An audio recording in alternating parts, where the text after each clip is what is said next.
The Laser Tank Lab, a 9th grade conceptual physics video. We have already seen how light can be modeled as a ray that moves in straight lines. It can be blocked when it makes shadows. It can bounce at equal angles when it reflects from a mirror.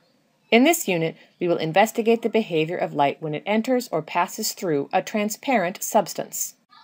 In the Laser Tank Lab, a laser pointer shines through air and enters a tank of water or oil. To take data accurately, we were very precise about lining up the ruler and the point where the light entered the tank.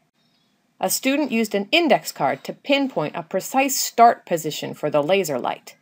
The laser had to nick the edge of the card and hit the window of tape where the laser entered the tank. Then the laser beam continued on through the tank and a dot appeared on the other side. Data was taken for how far from the zero line, the normal, the laser was aimed in air, and how far from the normal the laser appeared in the tank. In order to see more clearly what the light was doing, we drew each trial to scale on graph paper. Each box of the graph paper became 1 or 2 centimeters in reality. We paid attention to correctly scaling the vertical width of the tank and the congruent vertical width of the air between the tank and the front meter stick. Now we use our model of light goes in straight lines to draw the ray of light from where it entered the tank to where it hit the edge of the tank on the far side. Notice that the light is not going in a total straight line the entire time.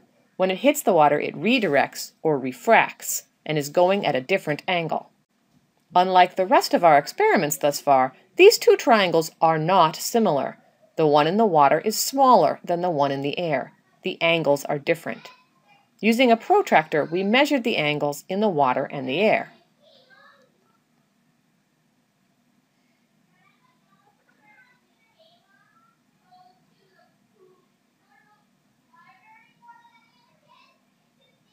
The angle in air should be bigger than the angle in water.